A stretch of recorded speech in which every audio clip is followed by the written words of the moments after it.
Hey, folks, it's Lindsay Hustle with SPS back in the building again. Had some technical difficulty. My bad.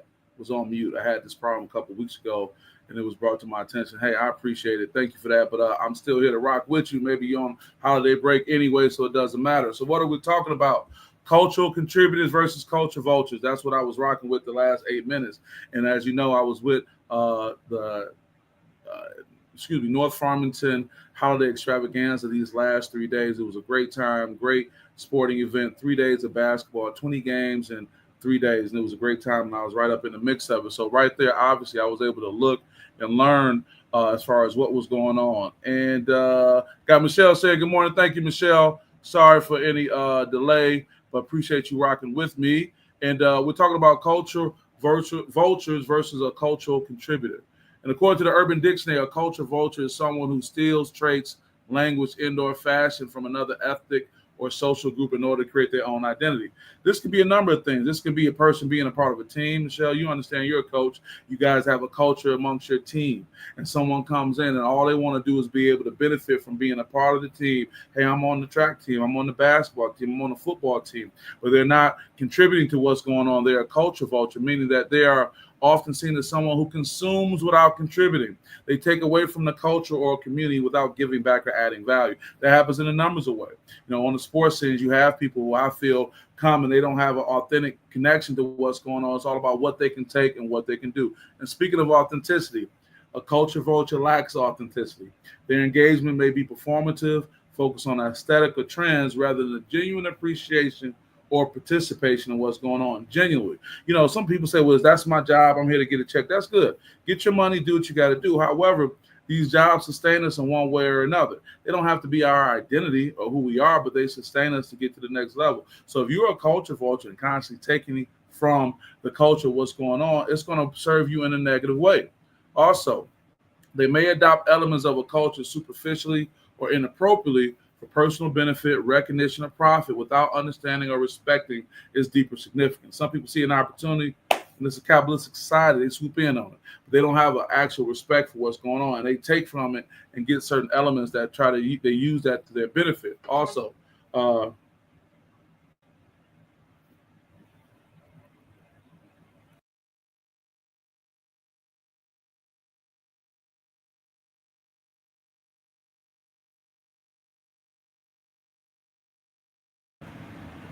oh my goodness, here we go, guys. I'm sorry for that. I'm back on. We had some sound issues, and hey, boy, I was here. I showed up, but I'm talking about a culture vulture, someone who takes from a culture and they don't contribute to what's going on. Uh, one moment, please, and guys, sorry about that. Thanks for bearing with me.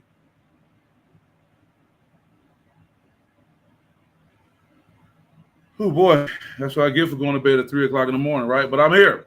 But culture vultures, they take from what's going on. They take from the culture. They're not authentic. They may disregard the origins of a context or cultural elements. Misrepresent them.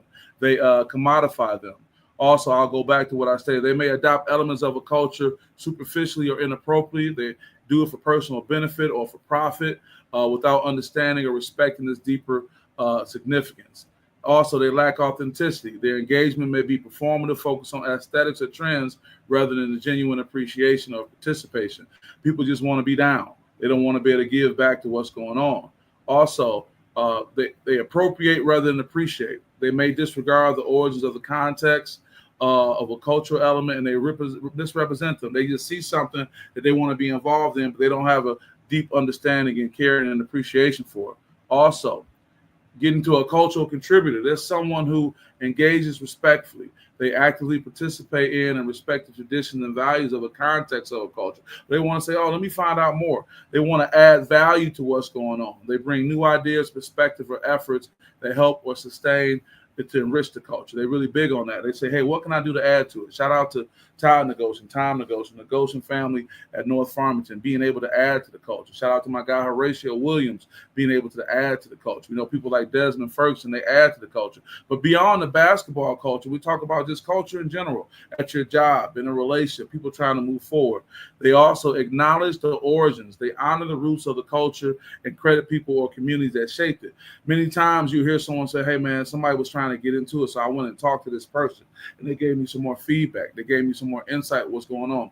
Many people come into a situation, they don't care who established it, who did what. They just want to come and do what they want to do. And in many cases, it's reflected in their lack of success or their lack of connection to people, and that's going on. Also, a cultural contributor fosters collaboration. Their involvement encourages growth, unity, and a shared understanding. You got to understand that. They say, hey, how can we work together? Where do you see unity at? But some other people, these vultures, they just want to come in and get what they want to get and go the other way. And what does that look like? What's the image that represents that? This vulture that is? Yeah, it's a nasty, nasty creature. That's a nasty bird. They'll even, urinate on themselves to clean themselves. That's bad. A culture vulture, that is, referring to somebody who just wants to take. But in the sports world, what are you contributing? Are you just showing up and being difficult with the team? Are you contributing to what's going on? I saw so many people when I sat with these winning teams and coaches, they just talked about the team culture and how guys are buying in, and young ladies as well, I'm sure. Are you buying in? Are you being someone who adds to value to what's going on? If you want to know someone who's been a cultural contributor, a great example is the late, great Jimmy Carter. Former President Jimmy Carter passed away yesterday. 100 years exactly. Rest in peace. 100 years on the board. But here he is just 5 years ago after having a fall in his house. I know he may look bad, but he had a black eye and stitches. He had fell at home some 5 years ago. But he was still out there for Habitat Humanity, leveraging his platform as a former U.S. president to be able to give it back. So that's definitely someone who was a contributor. What are you going to be in your relationship? Are you going to be a contributor or a vulture? Whether it's a relationship, whether it's your job, whether it's your team, are you going to give something, or you just want to take? You want to just stand on the shoulders of what other people have done and just say, what can I get? It's about me, or what am I contributing? Now, it may not be your issue to be a contributor in the sports world or in the arts world or whatever it may be, but somewhere you need to ask yourself, am I contributing? Am I giving? Am I adding value, or am I just there to take and pull away? Want to respond? Shout out to Paul Parcell, my man. Good morning, Paul. Good to see you, man. We just had a really big 3 days of basketball down in North Farmington. It was a good time. But we're talking about being a cultural vulture or a cultural contributor. Culture vulture just wants to take. What's in it for me? What can I get? But a cultural contributor, there's some value being added that they're putting out there. So those are the things you want to think about. So with that being said, guys, I had some technical difficulty here. The mute button was on. We got to work on that. I apologize for that. For those who've been able to check in, I just want to say, wherever you're at, whatever you're doing, as we wrap up this last Monday of 2024, that's right, getting into the new year, what are you going to be going for? Are you going to be contributing? Or are you going to be a vulture? He said, I see you. I appreciate you, Paul. I see you as Mel, man. It's good to connect with you for sure. So what I'm saying, guys, is I want you to have a great 2024 as we wrap up these next 2 days. Actually, my dad's birthday is tomorrow. Shout out to my dad, December 31st, coming into the new year. I'm glad I'm able to spend some time with him as well as with my mom, and same thing with you guys and your family. Thanks for just putting up with SPS. We had some bumps and bruises, but things happen. It's not about the things that happen to you. It's how you respond, how you bounce back. So thank you for that. I want to wish you guys a happy 2024 going into 2025. SPS will still keep pushing, still keep rocking. We'll see you guys next time. Peace.